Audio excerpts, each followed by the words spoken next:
dia, hoje é quarta-feira, 18 de agosto, e você vai ver nesta edição. Talibãs afirmam que vão respeitar os direitos humanos, mas isso é visto com desconfiança em meio a relatos de execuções. E aqui no Brasil, pesquisa aponta que 6 em cada 10 empresas pretendem contratar nos próximos meses. Trazemos também uma reportagem sobre o fim das restrições e a expectativa do comércio em São Paulo. E vamos falar, é claro, sobre a classificação do Palmeiras para a semifinal da Copa Libertadores da América. A CPI da pandemia ouviu ontem Alexandre Marques, o auditor do Tribunal de Contas da União, apontado como autor de um relatório que indicaria a supernotificação das mortes por Covid-19. Marques disse que o documento era um estudo preliminar e que não apontava supernotificação. A CPI da pandemia ouviu nesta terça-feira o auditor do TCU, Alexandre Marques. Ele foi chamado a falar porque produziu um relatório que apontaria supernotificação de mortes por Covid. O documento ganhou publicidade quando o presidente da República comentou o assunto com apoiadores na saída do Palácio da Alvorada. O auditor foi afastado do cargo e responde processo administrativo no TCU. Aos senadores, Alexandre Marques explicou que o estudo era preliminar, não fazia menção ao Tribunal de Contas da União e não apontava supernotificação de mortes por Covid-19. Disse ainda que compartilhou o documento pelo WhatsApp apenas com o pai. Apresentei essa compilação de informações à equipe de auditoria na segunda-feira, dia 31 de maio, às 14h58, em um arquivo de formato Word, dentro da área de postagens da equipe no Microsoft Teams. E falei por escrito com a equipe para ficarem à vontade para comentar, criticar ou mesmo ignorar o que eu havia escrito.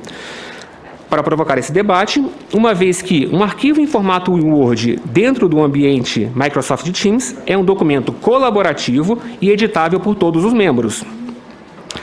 Na conversa que tive com a colega que está coordenando o trabalho e que é aberta para toda a equipe, concordamos que seria impossível haver um conluio para deliberadamente supernotificar os casos de óbitos de Covid-19. Disse ainda que discutiu o documento com a equipe do tribunal e foi descartada a possibilidade de um conluio para aumentar os números da pandemia. Vossa Excelência confirma que esse material foi utilizado indevidamente. Sim, indevidamente no sentido de... Vossa Senhoria disse isso no interrogatório do Tribunal de Contas. Indevidamente pelo fato de se atribuir ao Tribunal de Contas da União um arquivo de 2 páginas não conclusivo que não era um documento oficial do Tribunal. O senador governista Marcos Rogério classificou o depoimento como perda de tempo. O depoimento de hoje me parece que é uma grande perda de tempo, porque a CPI está gastando toda a manhã para tratar de um assunto que já foi superado, né? Uma informação que foi veiculada num dado momento pelo presidente da República, tendo como base um documento, né, que partiu de um servidor do Tribunal de Contas da União, mas que não tinha a chancela do Tribunal de Contas da União, né? O tribunal já se manifestou sobre isso, o próprio presidente reconheceu que fez uma referência indevida em relação a esse documento, mas a CPI traz o assunto de volta, gasta toda uma manhã, uma parte da tarde, para apurar um fato que não tem a menor relevância nesse momento. Além de ouvir o auditor, na reunião desta terça-feira, os senadores aprovaram um requerimento para obter informações sobre uma possível terceira dose da vacina contra a Covid-19. É de interesse de todos nós saber o planejamento para uma possível terceira dose. Nesta quarta-feira, a CPI da pandemia vai ouvir Túlio Silveira, advogado da Precisa Medicamentos e representante legal da empresa na negociação da vacina Covaxin com o Ministério da Saúde.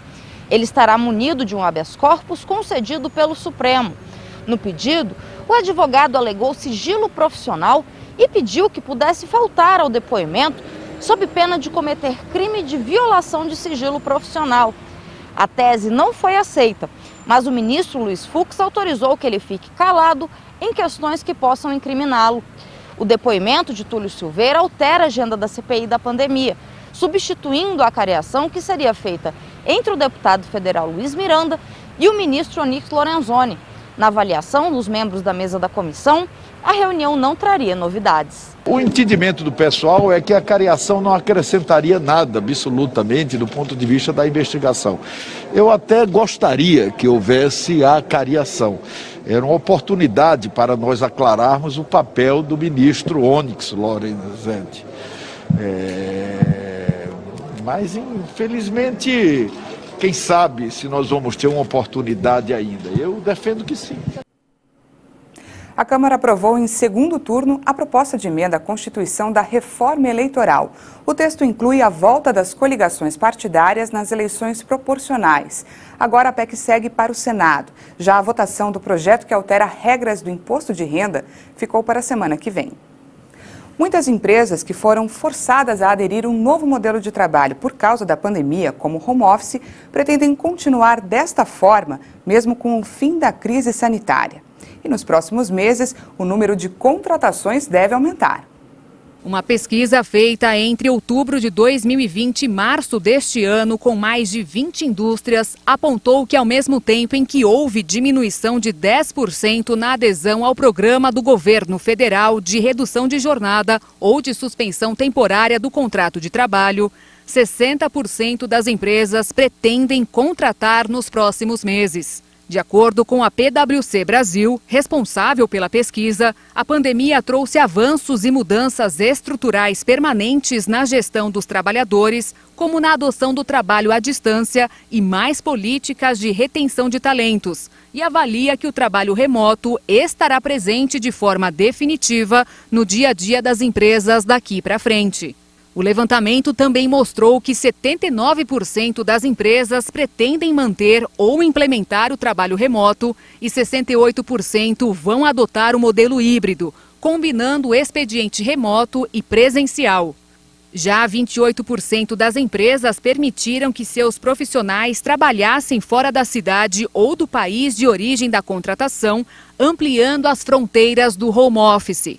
Para 38% dessas companhias, existe a possibilidade de manter esse mesmo modelo após a pandemia e, com isso, quase 25% das empresas adotaram medidas específicas para empregados em mobilidade global, com 23% adotando o Virtual Assignment, mobilidade internacional virtual, e 19% repatriando seus empregados. A oferta de infraestrutura de trabalho aos profissionais que passaram a cumprir o expediente em casa, com reembolso de despesas com internet e telefone, quase dobrou em relação à pesquisa anterior, em junho de 2020, passando de 10% para 23%. Nesse contexto, 30% das empresas afirmam que vão estudar seguir com essa política nos próximos meses. A Caixa Econômica Federal liberou hoje para saques e transferências a 4ª parcela do auxílio emergencial para os nascidos em dezembro, que não fazem parte do Bolsa Família. A 5ª parcela do benefício para esse grupo vai ser paga no próximo dia 31 de agosto. Os talibãs anunciaram que a guerra acabou no Afeganistão e decretaram um perdão geral. O movimento fundamentalista garantiu que o solo afegão não representará uma ameaça a nenhum país. A declaração é vista com desconfiança dentro e fora do país, já que a imprensa internacional traz relatos de execuções. O anúncio foi durante a primeira coletiva de imprensa do movimento fundamentalista depois de tomarem o controle de Cabul. De acordo com o porta-voz do grupo, Zabihullah Mujahid, os talibãs não representam uma ameaça. Asseguramos ao mundo inteiro, inclusive aos Estados Unidos, que o solo afegão não representará uma ameaça a nenhum país, inclusive aos países vizinhos da região. Asseguramos a todos que não permitiremos que o solo afegão seja usado contra países vizinhos ou contra outras nações. Portanto, todos os países devem se sentir satisfeitos e confiantes de que o Emirado Islâmico está comprometido nessa direção. O porta-voz ainda ressaltou que as mulheres vão poder trabalhar sobre os princípios do Islã. Ele ainda esclareceu que não é necessário o uso da burca, já que existem diferentes tipos de véus. Mujahid afirmou que os talibãs estabelecerão um governo em breve, mas forneceu poucos detalhes sobre sua composição. Questionado sobre as diferenças entre o movimento que foi expulso do poder há anos e os atuais talibãs, o porta-voz afirmou que não havia diferença em relação à ideologia e às crenças. mas garantiu que, sem dúvida, há muitas diferenças com base na experiência, maturidade e conhecimento adquiridos com o tempo.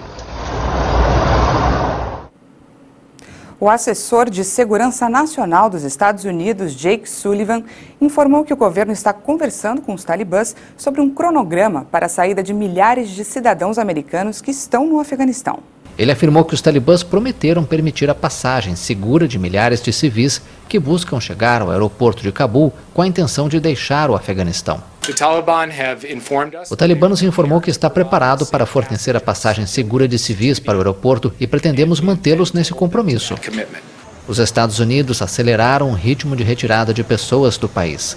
Desde a reabertura do aeroporto de Cabul na madrugada desta terça-feira, após uma paralisação de várias horas por questões de segurança, os Estados Unidos retiraram cerca de 800 pessoas, incluindo 165 americanos em 7 voos. E o presidente americano Joe Biden e o primeiro-ministro britânico Boris Johnson conversaram sobre a crise afegã e concordaram em organizar uma reunião virtual entre os líderes do G7 sobre o assunto. O G7 é o grupo formado pelos países mais ricos.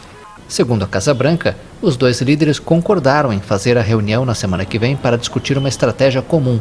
O governo britânico anunciou nesta terça-feira que está pronto para receber 20 mil refugiados afegãos a longo prazo. Já o governo americano reconheceu que o Talibã se apossou de uma quantidade significativa de equipamento militar dos Estados Unidos depois de assumir o controle do Afeganistão após 2 décadas de guerra. E vamos à previsão do tempo. O calor continua aumentando no país. Sem chuvas significativas há vários dias, muitas cidades estão sofrendo com um tempo seco. Em Taubaté, em São Paulo, a temperatura mínima prevista é de 13 graus e a máxima 29. Palmas, no Tocantins, pode registrar 35 graus de máxima e a mínima prevista na região é de 22 graus. Em São Lourenço da Serra, mínima de 16 e máxima de 29. Em Telêmaco Borba, no Paraná, a cidade pode registrar temperatura máxima de 32 graus. E em Macaé, mínima de 21 e máxima de 30 graus. A seguir, Palmeiras vence o São Paulo por 3-0 e avança para a semifinal da Copa Libertadores. E ainda, depois de quase 1 ano e meio de pandemia, o comércio volta a funcionar sem restrições em São Paulo. Nós voltamos já.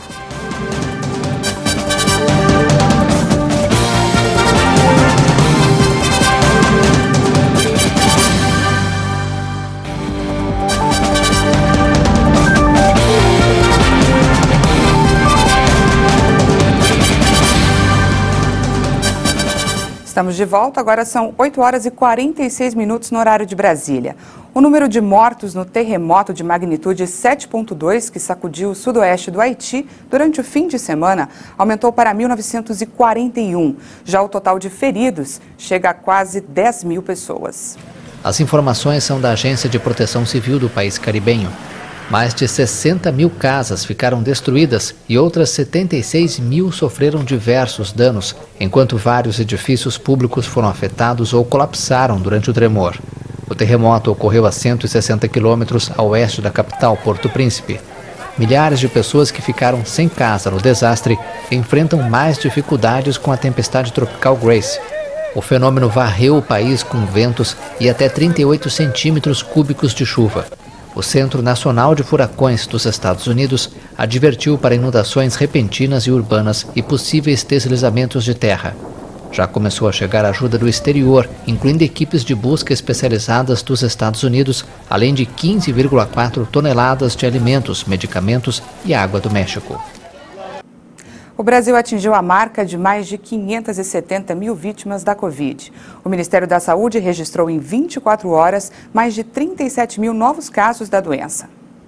De um dia para o outro foram confirmadas mais 1.106 mortes pela Covid. O Brasil já tem 570.598 vítimas desde o início da pandemia. Também foram somados mais 37.613 novos casos da doença. Com isso, já são mais de 20.416.000 infecções confirmadas. A média de mortes pelo coronavírus em 7 dias é de 832 vítimas diárias. É a menor desde 7 de janeiro, quando foram registradas 793. É o 18º dia seguido que o indicador está abaixo de 1.000 mortes. Em comparação à média de 14 dias atrás, a variação foi de menos 10% e aponta tendência de estabilidade. A média móvel de casos nos últimos 7 dias foi de 29.077 diagnósticos diários, uma variação de menos 11% em relação aos casos registrados na média há 2 semanas, o que também indica estabilidade. Na classificação da pandemia por estados, hoje, somente um estado registra alta, o Ceará. Em estabilidade estão 15 unidades da federação. 11 estados registram queda: Alagoas, Bahia, Pará, Paraíba, Pernambuco, Rio de Janeiro, Rio Grande do Norte, Rio Grande do Sul, Roraima, Santa Catarina e Sergipe. E vamos aos números da vacinação. Quase 169 milhões e 753 mil brasileiros já tomaram ao menos uma dose da vacina contra a Covid. E mais de 3 milhões de doses de vacinas foram aplicadas de um dia para o outro. De acordo com o Ministério da Saúde e as secretarias estaduais de saúde, o número de brasileiros que tomaram a primeira dose é de mais de 117 milhões 981 mil. Isso equivale a 55,72% da população, enquanto mais de 51 milhões e 771 mil pessoas tomaram a segunda dose. O resultado representa cerca de 24,45% da população brasileira. O estado que mais aplicou a primeira dose foi São Paulo, com 68,58% da população vacinada. No Rio Grande do Sul, mais de 60% da população já recebeu a primeira dose. E no Mato Grosso do Sul, mais de 38% das pessoas estão totalmente imunizadas. O Ministério da Saúde liberou mais de R$1 bilhão para custear leitos de UTI destinados a pacientes com Covid. De Brasília, Jaqueline Fonseca tem pra gente as informações. O Ministério da Saúde liberou em caráter excepcional R$1 bilhão e 200 mil para o custeio de leitos de UTI adulto e pediátrico para o atendimento exclusivo de pacientes com Covid-19. As despesas autorizadas na portaria publicada no Diário Oficial da União desta terça-feira são relativas ao mês de julho deste ano. Os recursos serão repassados aos estados e municípios através do Fundo Nacional de Saúde. De Brasília, Jaqueline Fonseca. Depois de 1 ano e 5 meses, o comércio do estado de São Paulo voltou a funcionar sem restrições de lotação. Para os lojistas, é a oportunidade de deixar os prejuízos para trás e apostar em datas como o Dia das Crianças, Black Friday e Natal. Agora é só chegar e entrar, sem filas, sem espera, sem restrições. Melhor assim? Ótimo, muito bom. Show de bola. Bem melhor assim. Você é a favor dessa volta do comércio, dessa reabertura total? Sou a favor, mas com todos os cuidados devido. Sempre álcool na mão, de máscara, se protegendo. Essas fotos mostram a mesma loja 1 ano atrás. Filas enormes se formavam na calçada. O comércio de São Paulo voltou a funcionar com 100% da capacidade, depois de 1 ano e 5 meses. Mesmo assim, os cuidados continuam nas lojas, como uso de máscaras, medição de temperatura e álcool em gel. Assim, independente no caso de toda a normalização que o governo passou a partir de hoje, nós vamos manter o protocolo, até porque o protocolo é excelente. É uma segurança para quem está chegando, que é o nosso cliente, e o nosso colaborador que estão aqui aguardando a chegada desse cliente. Então, acho que é bom para ambos lados. Com a retomada de toda essa flexibilização que estava existindo durante todo esse período, desde o início da pandemia, com isso, a gente, no caso, vai ter a certeza que as nossas vendas, no caso, vão retomar a normalidade, né? Na rua 25 de março, o maior centro comercial a céu aberto do país, o movimento já está bem próximo do normal. E o objetivo dos comerciantes é aproveitar a reabertura total para recuperar o tempo perdido. De acordo com o levantamento feito pela Associação Comercial de São Paulo, no auge da pandemia, as perdas no comércio de rua chegaram a 70%. Alguns estabelecimentos, inclusive, não aguentaram e fecharam as portas. Mas com a reabertura gradual, parte disso já foi recuperada. E a meta agora é um crescimento de mais de 25% para equilibrar as contas. E até o fim de 2021, o comércio terá 3 datas importantes para lucrar. o Dia das Crianças, a Black Friday e as festas de fim de ano. Nós estamos na expectativa de que a cada mês vai melhorando o ritmo de vendas do comércio, porque deve melhorar também o ritmo geral da economia. São outras atividades que voltam a gerar movimento, renda, emprego, principalmente o setor serviços, que é o maior empregador e que é o que estava mais sujeito a restrições. O otimismo dos lojistas é reforçado pelo avanço da vacinação. O presidente da Univinco, que é a Associação de Lojistas da 25 de março, afirma que o comércio está sentindo os reflexos da imunização. A reabertura total foi anunciada após o Estado chegar à marca de 90% dos adultos com mais de 18 anos vacinados com a primeira dose e quase 30% com as 2 doses. Vocês, comerciantes, já estão sentindo na prática os efeitos da vacinação, do avanço da imunização?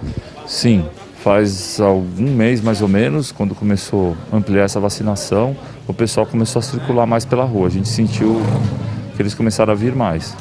O momento atual é de otimismo? Com certeza, o momento é de otimismo, abertura, né? O pessoal com saúde, higienização, usando todos os protocolos, mas sim, um otimismo maior, gente mais circulando na rua, né? Tudo aquilo que a gente queria ver por aqui. Uma confiança que vem de consumidores como a dona Paula. Ela tomou a vacina e já saiu para fazer compras, mas com cuidado. Ainda vai vir aí o Dia das Crianças, o Natal, vai vir mais compra por aí agora com a vacinação, podendo sair. A senhora vai tomar a segunda dose, pretende aproveitar o fim de ano também? Ah, sim, aí eu vou aproveitar. Vai gastar dinheiro? Dose. Um pouco, né? Pouquinho. O governador de São Paulo, João Dória, avisou que o uso de máscaras continuará obrigatório até o fim do ano e informou também que estuda a ampliação de flexibilização das regras para outros setores afetados pela pandemia. Jogando no estádio do Allianz Parque, o Palmeiras venceu o São Paulo por 3-0 e conquistou a vaga na semifinal da Copa Libertadores. O Alviverde fez um de seus melhores jogos na temporada e eliminou o São Paulo em um mata-mata pela primeira vez desde a semifinal do Paulista de 2008. Os gols da partida foram marcados por Rafael Veiga, Dudu e Patrick de Paula. O Palmeiras vai à semifinal da competição pela 6ª vez, a 2ª seguida, e enfrentará o vencedor do confronto entre Atlético Mineiro e River Plate. A classificação encerra também um tabu histórico. O São Paulo ainda não tinha sido eliminado pelo Palmeiras numa Libertadores.